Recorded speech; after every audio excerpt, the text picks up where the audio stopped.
Salut mes petits bichons, j'espère que ça va. Aujourd'hui j'ai envie de tester un truc, un format un petit peu plus, on va dire raccord avec ce que j'ai envie de faire en ce moment. J'en ai marre d'être cloîtrée chez moi, voilà, j'en ai marre, j'ai plus de bureau depuis un bon moment et là j'ai qu'une envie, c'est de pouvoir reprendre un lieu où je puisse bosser. Et en attendant j'ai envie de bouger un peu. Dites-moi par ailleurs en commentaire si vous voulez que je vous fasse un petit peu visiter par Barcelone, parce que donc je suis dans ma ville préférée. Aujourd'hui j'ai envie de vous parler de la différence entre être amoureux et aimer quelqu'un. Je pense que c'est un sujet qui n'est pas assez abordé, beaucoup de gens confondent les deux et donc c'est le thème que j'ai envie d'aborder aujourd'hui. Alors avant toute chose et avant de rentrer dans le vif du sujet, si vous avez envie justement de prendre rendez-vous avec moi, si vous avez une question sur le thème de l'amour, de la relation et surtout de la séduction, sentez-vous libre de m'écrire à bonjour@lulamoralescoaching.com ou vous pouvez directement prendre rendez-vous avec moi sur le lien qui figure en barre d'infos ou en commentaire épinglé. Vous cliquez, vous avez accès à mon agenda, vous bloquez 1 heure et on fait le point ensemble sur vos besoins. Ceci dit, on va pouvoir maintenant en parler. Alors, quelle est la principale différence entre l'amour et l'état amoureux? Écoutez, pour vous répondre, je vous ai fait un petit tableau. Je suis dans mon habitat naturel aujourd'hui, mais j'ai quand même décidé de préparer un minimum la vidéo et de prendre quelques notes. Alors, quelle est la différence principale et quelles sont les différences principales entre l'amour et l'état amoureux? Alors, je pense sincèrement qu'il est très important de faire la différence entre les deux parce que vous allez malheureusement prendre des fois des décisions basées sur vos sentiments. Moi j'ai tendance à dire que les sentiments ne sont pas l'élément fondamental nécessaire pour prendre des décisions. Moi je comprends, enfin j'ai une vision justement des relations et du mariage notamment qui peut-être qui viennent d'un autre temps, j'aurais tendance à dire. Notamment je pense que le mariage d'amour est un concept tout à fait nouveau en réalité, hein. Il n'a que quelques générations, le mariage d'amour n'existait pas il y a 3 ou 4 générations, en tout cas c'était quelque chose de très très rare.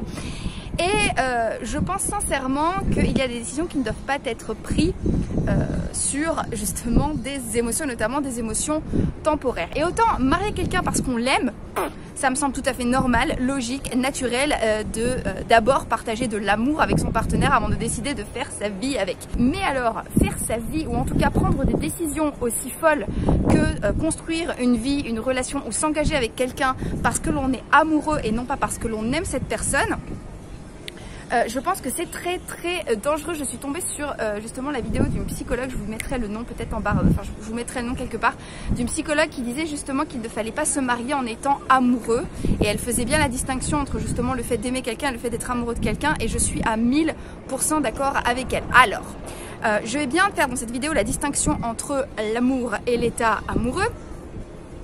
Mais je pense que les deux ne sont pas incompatibles. On peut tout à fait être amoureux de la personne que l'on aime.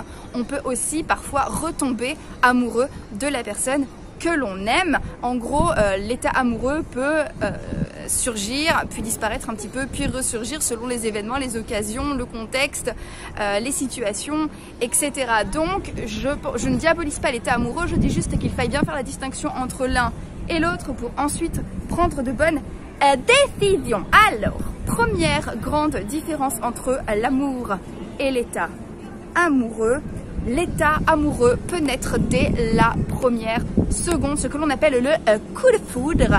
Donc qu'est-ce que c'est? Ça m'est déjà arrivé hein, par ailleurs. Vous rencontrez quelqu'un, cette personne croise votre regard et t'es tapé là, voilà, juste ici. Il s'est passé quelque chose, vous avez quelque part reconnu cette personne. Vous avez un sentiment très très très puissant qui émane, en fait qui naît. Et là justement vous êtes dans l'état amoureux. L'amour lui va naître de plusieurs facteurs et l'amour c'est quelque chose qui va surgir et qui va apparaître avec le temps. Lorsque vous rencontrez quelqu'un, vous êtes amoureux tout d'abord et ensuite vous aimez cette personne et vous devenez véritablement aimer cette personne. Et alors qu'est-ce qui fait que l'on va aimer cette personne avec le temps? C'est un mélange de pas mal de choses et notamment la chimie rentre en jeu puisque des rapports sexuels répétés avec la même personne justement multiplient la production d'ocytocine qui est ce que l'on appelle un petit peu l'hormone de l'amour ou l'hormone de l'attachement.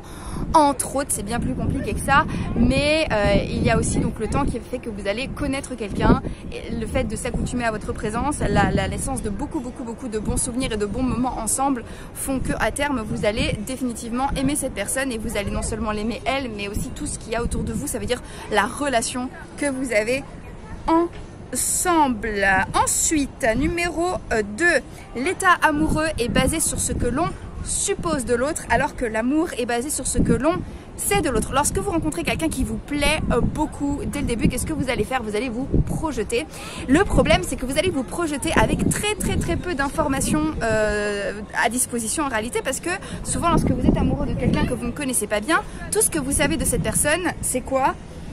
C'est potentiellement son nom, sa silhouette, et c'est tout en fait. En général, quand vous êtes amoureux de quelqu'un, vous avez très peu d'éléments à son sujet, et par conséquent votre cerveau va se mettre à combler en fait toutes les informations qu'il n'a pas, et va en général partir du meilleur scénario possible. Qui va imaginer par exemple que cette fille qui vous plaît est gentille, est intelligente, est brillante, fait un métier cool, qu'elle est saine, qu'elle est équilibrée, qu'elle a un rapport sain avec les autres, qu'elle est aventureuse, qu'elle est sexy, qu'au lit ça va être incroyable, etc.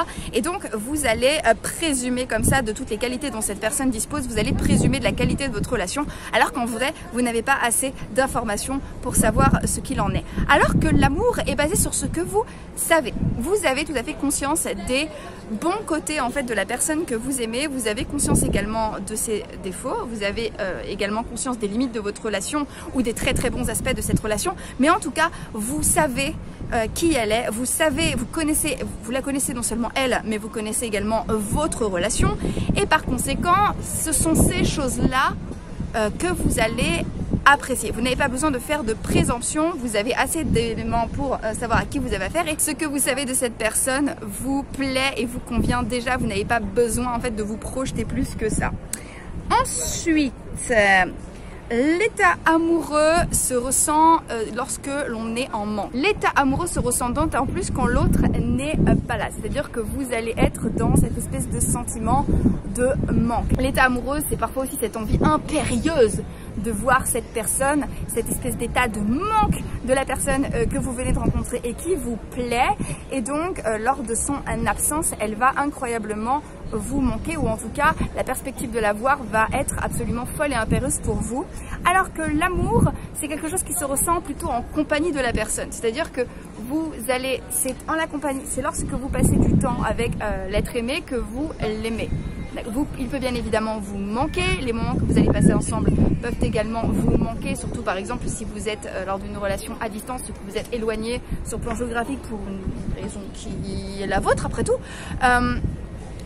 Et donc, bien évidemment, même si vous aimez quelqu'un, cette personne va vous manquer, mais vous allez surtout apprécier sa présence beaucoup plus que son absence. Et on y reviendra plus tard, mais normalement, si vous aimez quelqu'un, que cette personne vous aime en retour, vous êtes assez serein pour que ces petites périodes d'éloignement ne soient pas la fin du monde et ne créez pas des cravings comme ça de l'autre absolument dingue. Ensuite, la différence entre l'état amoureux et l'amour, alors ça c'est une métaphore que j'ai piquée à la youtubeuse Shannon Lester, qui elle aussi donne des conseils en amour. Parfois ils sont très bons. J'aime un peu moins sa fâcheuse manie à inventer des histoires et à créer des histoires autour des people, mais bon, ça c'est un truc qu'on lui reproche. Et alors elle a cette métaphore que je trouve absolument géniale, c'est l'état amoureux est un feu d'artifice, c'est-à-dire qu'il est magnifique, mais quand on s'approche trop, il brûle. Et l'amour, c'est un feu de cheminée, c'est-à-dire que on peut être à proximité, c'est quelque chose de constant, c'est quelque chose de doux qui va donner une espèce de chaleur diffuse, alors que le feu d'artifice, c'est surtout quelque chose qui t'aveugle, qui effectivement t'en met plein la vue, mais soit t'es loin et donc tu ne ressens pas cette chaleur, il te manque cette chaleur inhérente au feu, soit t'es trop près et tu te crames. Voilà. Et j'aime assez cette métaphore, je l'utilise assez régulièrement. Et enfin, si je devais vous donner une dernière différence notable entre l'état amoureux et l'amour, je dirais que l'état amoureux te fait te sentir nerveux. C'est-à-dire que tu mets énormément d'enjeux dans la rencontre avec l'autre, tu es pas bien à l'idée de la rencontrer, tu es stressé à l'idée d'avoir rendez-vous, tu es stressé à l'idée de rencontrer cette personne, tu es stressé à l'idée de faire l'amour avec cette personne pour la toute première fois, tu es stressé à l'idée de ne pas lui plaire, et par conséquent tu vas avoir peur souvent que tes défauts transparaissent, alors que l'amour va plutôt te faire te sentir chanceux, c'est-à-dire que tu vas voir ta relation, tu vas voir ta qualité de relation, la qualité de relation que vous avez, et tu vas considérer que tu as de la chance d'être en couple avec cette personne. Voilà, il me semble que j'ai tout dit pour aujourd'hui. J'ai essayé d'être un petit peu exhaustif. Dites-moi si ce format vous plaît dans les commentaires. J'ai essayé de faire un effort au niveau du son, mais dites-moi si ça va ou pas.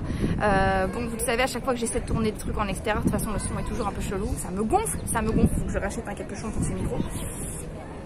Et puis si vous avez justement d'autres comparaisons, état amoureux, amour à me donner, dites-les moi dans les commentaires. Pour tout ce qui est des questions de charisme en général ou d'amour en particulier, le lien est en barre d'infos et en commentaire épinglé. Vous cliquez, vous prenez rendez-vous avec moi et on voit ce qu'il y a à faire ensemble. Autrement, je vous embrasse, je vous souhaite une excellente journée et comme d'habitude, n'oubliez jamais que si une petite quiche comme moi y arrive, tout le monde peut y arriver. Donc maintenant, c'est à vous de jouer.